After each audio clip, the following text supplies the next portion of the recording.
We begin with a recap of Captain Proton's current adventure. Screamy Lady has been kidnapped, CHAOTICA's doing an evil, and Paris and Kim are smugly mocking the flaws of old science fiction, which I'll admit feels like a personal attack. Suitably prepared, they jump in and call CHAOTICA. Screamy Lady has been promised to Queen Arachnia, so no, he won't be freeing her. He poops death ray lightning at them and they crash, proving that even in a simulation, Voyager's so-called best pilot is a bloody fraud. They explore the planet they're on whilst engaging in a little self-deprecating humour about the limits of science fiction shows. As they're making plans to invade CHAOTICA's fortress, Kim spots something decidedly odd and calls Paris over. Either Captain Proton's budget has been upgraded to allow colour film, or that shouldn't be here.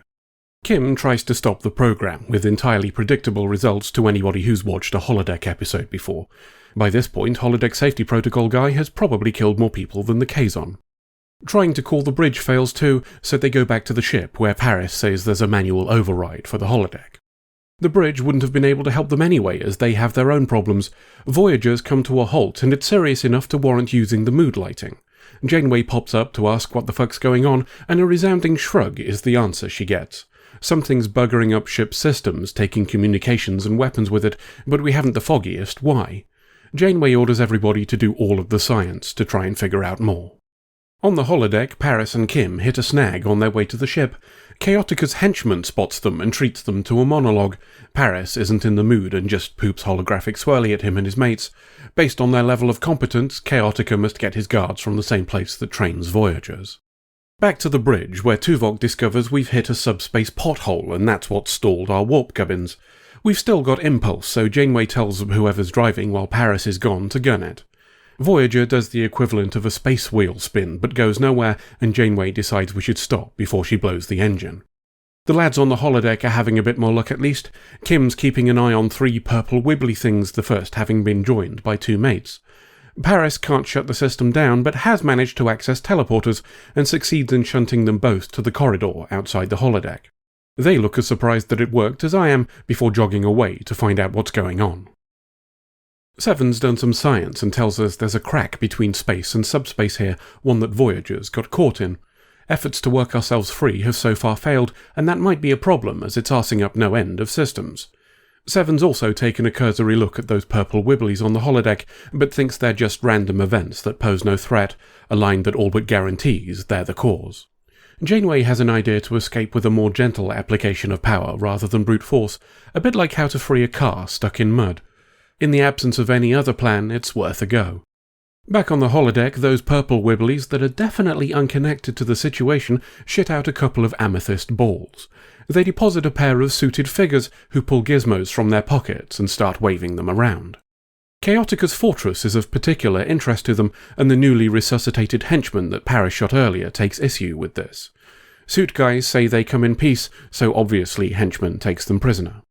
CHAOTICA's a bit pissed that henchman didn't get Captain Proton, but these prisoners who claim to be from another dimension help soften the blow.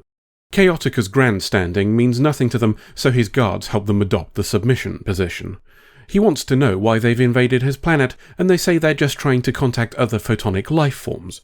It would appear these new lads are beings made of light. Claims that they're just explorers fall on deaf ears, and CHAOTICA assures them that any invasion would be met with the full might of his pooping. The suits have seen enough, concluding that CHAOTICA is hostile. He proves them right by telling henchmen to execute them, and some holographic swirly kills the suit who wasn't given a speaking part. He doesn't even get his name in the credits. Poor bugger. The other uses his gizmo to purple teleport away, while Screamy Lady does some more screams. CHAOTICA can't let that escape go unpunished and orders his forces into readiness. He also tells his robot to take Screamy Lady to Queen Arachnia, along with an offer to join in on his lovely little war. It's 3 days later and Voyager's still shagged. In fact, it's only getting worse. Nearly all of the replicators are gone and the toilets are breaking down too. As an aside, I think that might be the first reference to onboard shitters we've seen in Voyager. Janeway palms the problem off to Neelix and heads to the bridge. We've spent those 3 days shutting down everything that might have been causing us to get stuck in the subspace pothole, and we're going to try and limp out using only thrusters. Why using thrusters would make the impulse engines glow, I'm not sure, but it works and Voyager starts to move. And just as quickly, it stops near the edge of the pothole. Curiously, B'Elanna's also detected what looks like weapons fire at the same time. Are we under attack? Not so, according to Tuvok. It's coming not from another ship, but from inside Voyager, specifically on the holodeck. Sounds like Chaotica's little war has kicked off. Janeway's confused as she ordered that deck cleared when she learned about the purple wibblies, and there are no other signs of life. Kim mentions that the Captain Proton program was left running, and he still can't shut it down. Janeway wants Tuvok to go take a look, telling Paris to join him. Whatever kicked off here was pretty serious, and it looks like Chaotica may have picked on the wrong species based on the damage to his fortress. Tuvok and Paris also come across the corpse of Screamy Lady, which is of concern to Paris as that character isn't supposed to die. There's one survivor though, Chaotica's pet robot. It's taken quite a serious beating, but Paris thinks it might be able to explain what's going on if he can repair it. Once done, the robot warns them about a portal and invaders from the fifth dimension, another thing that shouldn't be happening in this story, according to Paris. He makes the connection to the purple wibblies from earlier and tells the robot to lead them to this portal. The portal, singular, turns out to be portals, plural, and they begin shitting out more amethyst balls, only these ones make kabooms instead of guys in suits. Tuvok's scans show these to be the same weapons they detected earlier and wants to report back to Janeway, but Paris stops him. Captain Proton's rocket ship has scanners, well, sort of, and using things natural to this environment may provide more data. Despite the dubious logic, Tuvok agrees. Seven's managed to link the holodeck to big screen mode in astrometrics. She and Kim can see those purple wibblies firing and taking hits from Chaotica's death ray, too. Kim wants to see what he's up to and switches the view to his fortress, which looks a lot better than the last time we saw it. Chaotica's hamming it up a treat, calling Arachnia to ask why she's not joined in the fun. Maybe that's why he's getting his arse handed to him. If they'd been looking at Captain Proton's ship instead, they'd have found Paris and Tuvok dicking around with the machine. This holoprogram gives pertinent plot data by means of telegrams from the President of Earth, and they bring Paris up to speed on Chaotica kidnapping aliens from the fifth dimension. Right on cue, the suit lad turns up to explore the ship. Paris says he's not from this story either, and after twatting the robot who wants to attack, tries to talk to Suit Guy instead. It's a difficult chat, largely due to Suit Guy thinking they're responsible for killing over 50 of his mates, and trying to convince him that this is just a simulation is difficult to swallow. He's photonic and believes all other life forms are too, concluding that Kim and Tuvok must be the illusions, as they don't show on his gizmo. The robot's had enough of all this talking and tries to twat Suit Guy again. A bit of lavender pooping isn't enough to stop it, and Suit Guy embraces the better part of valor by running the fuck away. We're having a meeting. Janeway goes over the basics so we know where we stand. Subspace pothole, purple wibblies connecting us to another dimension, aliens coming through and having a bit of a fight with Chaotica, who they think is real because they're photon-based lifeforms. The holodeck controls are still down, so we can't just pull the plug, and trying to reason with the aliens is a non-starter as they think we're not real. Actually, that's not entirely true. One of us is just like them, and Seven volunteers the Doctor as an intermediary. There's no reason why we can't have two plans on the go though, and Paris has another. If Chaotica's kicking the shit out of Suit Guy's mates, maybe we should stop Chaotica ourselves.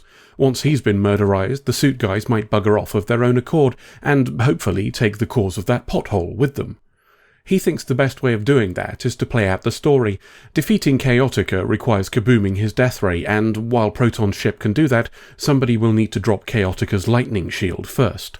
And the only person Chaotica will allow into his fortress is the lady he's been trying to woo since the story started, a certain Arachnia, Queen of the Spider People. We'll need someone to play that role, he says, and he has the perfect candidate in mind. He's briefing Janeway on what to expect for her performance. Curiously, the plan seems to have changed since we were in the meeting, as we're now talking about her shutting down Chaotica's death ray instead of the shield. Whatever, an off switch is an off switch. We enter a turbo lift and Janeway takes them to Deck 4, which is odd as the holodecks are on 6. Maybe she's going to get changed. Not in her quarters, though, as they're on Deck 3. Regardless, Paris is going over the rules of the game. In short, Chaotica's an egotistical prick, so buttering him up is a good start. He'll also probably have a backup plan of some kind, so she'll need to watch for that if she's rumbled. Janeway might have an ace up her sleeve too, a vial of pheromones that Arachnia sent to Chaotica as a gift. They're essentially a mind control / love potion, so if she can find the vial, she can use it against him. Once she's managed to nix the death ray, all she needs to do is call Paris so he can start kabooming shit. Maybe he'll even let her escape first. We return to Chaotica's fortress, which has taken an identical beating to the last time, right down to the scorch marks. That's unlucky, I guess, but at least he already knows how much the builders will charge to repair it again. Henchman informs Chaotica that he's taking losses in the fight against those aliens, with the solution being to add more death ray. Chaotica spends some time on the microphone threatening the aliens. When he's done, he gets a call, but it's not the surrender he was expecting. It's Arachnia. She's outside right now, wanting to pop in for a little chat and maybe to do some war. Henchman announces her entry, and Janeway appears in the sort of get-up that might have made Kate Mulgrew have a little sympathy for the shit that Jerry Ryan was forced to wear every week. Janeway takes a poke around, asking about that death ray thing. She mistakes a different gizmo for it, causing Chaotica to explain that this is actually a torture table, and one that looks a lot like it's been made from bits used in the Season 2 episode Prototype. Maybe the Deltabots based their technology on human science fiction shows from the 1930s. We have another mention of the lightning shield, so we might be switching back to the original plan, and Chaotica shows her the death ray too. I guess it's up to her which one she wants to knock out. She spies the pheromones that Paris mentioned and manages to nab them without Chaotica noticing, sticking them up her sleeve. Well, it's more of an arm sling, I guess. For the love of God, just give her some fucking pockets. Anywho, Janeway says she's brought her forces, and she'll send them into battle as soon as they've bowed at the feet of Chaotica. Obviously, this will require him to lower that lightning shield. He's suspicious, but suggests a way that she could prove her loyalty. Marriage. Become his queen, and he'll never have reason to doubt her again. Janeway agrees to the proposal, as long as that shield comes down so her troops can witness the unholy union. With Plan Janeway in action, let's switch to Plan Doctor. He's got one of the Suit Guy gizmos and uses it to call the original Suit Guy. He pops over, and after confirming that the doc is photonic, like what all real life forms are, they have a chat. We learn that Plan Janeway and Plan Doctor were actually Plan Proton all along. The doc says that Captain Proton can fuck up Chaotica and prevent an invasion of the Suit Guy's dimension, but only if Suit Guy will stop shooting at the fortress as it risks damaging Proton's ship. Suit Guy looks a bit skeptical to me, though eventually agrees. Looks like we're on. Preparations are also underway for the wedding of Chaotica and Arachnia, but that lightning shield is still up. Subterfuge isn't getting the job done, and Janeway's out of time as Captain Proton has been spotted incoming. Chaotica orders his ship to be pooped at by the death ray, but Janeway overrules that order by bonking the guy aiming it on the bonce. The guy taking a nap had a gun, and Janeway relieves him of it. She wants to know how to turn off the shield, and politely asks them at gunpoint. Henchman tries to poop holographic swirly at her, an attempt that does nothing. Maybe Holodeck safety protocol guy isn't entirely incompetent after all. A gun might not work, but Chaotica's secret trap will. A wibbly surrounds Janeway as Chaotica gloats over his prisoner and orders the death ray to target Captain Proton. Proton's ship takes some hits, though not enough to knock it out of the sky, not yet, anyway. As Chaotica orders Henchman to finish the job, Janeway remembers those pheromones and uncorks the bottle. Henchman is enchanted and frees Janeway, as Chaotica notices that things are going pear-shaped. He's too late. Janeway shoves Henchman and grabs the gun, pooping swirlies at Chaotica's guards. Some implied threats convince Chaotica to turn off the shield, and Janeway upgrades the implied threats to real ones by shooting him. Perhaps killing people in cold blood is second nature to her now. She calls Paris on the microphone and lets him know that the shield's down, as a not-quite-dead-yet Chaotica fumbles at the death ray. Paris takes his shot and the fortress does some shaking. The damage also makes the death ray misfire, resulting in Kentucky Fried Chaotica. Up on Voyager's bridge, B'Elanna reports that the subspace pothole has finally been filled in, and Voyager legs it under Chakotay's orders. Back on the holodeck, the cavalry has arrived. Paris's opportunity to save the day fizzles out as he realizes that Janeway's quite the opposite of a damsel in distress and has already murdered the bastard. Though not entirely, it seems, as Chaotica's still not fucking dead yet. He gives a monologue about death not being the end for him and he'll return. Music from a console draws their attention and displays the words "the end." Laughter plays and it switches to that old question mark cliché as we fly away. The first time Chaotica reared its head this season, I said that I enjoy a good bit of ham. Getting an episode largely focused on it hasn't changed that for me. Chaotica treads a fine line between reference and parody, and that's not an easy job. I'm a This Island Earth kind of guy. Give me something that Mystery Science Theatre 3000 would have taken the piss out of, and I'm probably going to be entertained. CHAOTICA's spoofing of old sci-fi serials fits into that niche quite nicely, but just as I said last time, it would be unfair to dismiss it as just a bit of silly fun. This episode is a good example of the effect that small details can have on overall quality. I mentioned the whip crack of the microphone cord being a nice touch last time, and it's gratifying to see that it was deliberate as CHAOTICA does it again here. Delightfully, so too does Janeway when she takes over the microphone. It was an unexpected little aside and greatly appreciated. So too were the scene transitions, again a little touch and again one that contributes to the overall feel of the episode. Does it make sense in the context of Voyager? Of course not. But then neither does hitting warp 10 and turning into fucking lizards, and at least this is knowingly silly. There are other little flourishes too. As the suit guy enters Captain Proton's ship, the robot starts screaming about invaders. It's told to shut up by Paris as he hits it in the face, which actually dents the mesh screen that whoever's in the suit is using to see through, by the way. As the robot turns to walk away, it utters a final, sad, pathetic, invaders. It's such a tiny addition, quiet enough to be easily missed, and it's perfectly played. Just like the first time we saw Captain Proton, somebody cared about this and put in a great deal of love and attention. Kate Mulgrew was clearly enjoying the chance to be something different to the serious business mode captain she usually plays, and it's good to see she can turn her hand to comedy when it's needed.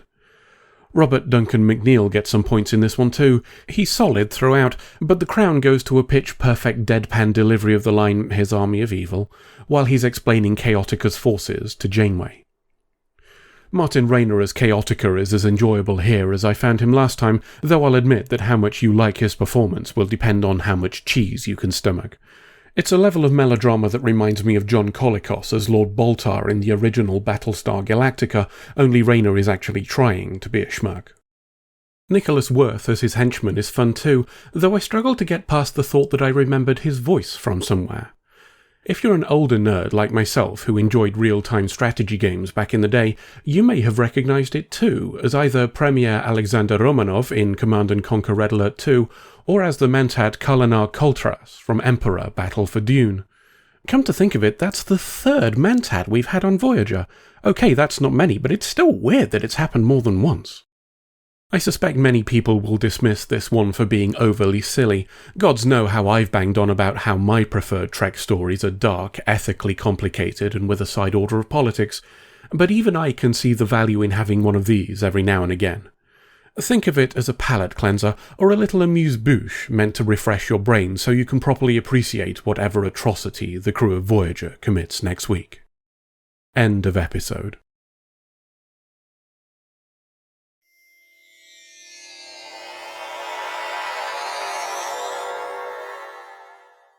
God damn it, why am I back here again? Well, what do the technicians say? Why did it fail? Isn't anybody going to answer me? I know things like this are normal with you schmucks, but there has to be at least an idea of why this keeps happening. What's wrong? You were just staring at me. Is there something on my face? No, if there's one thing I can honestly say, it's that there's definitely nothing on your face. Woof.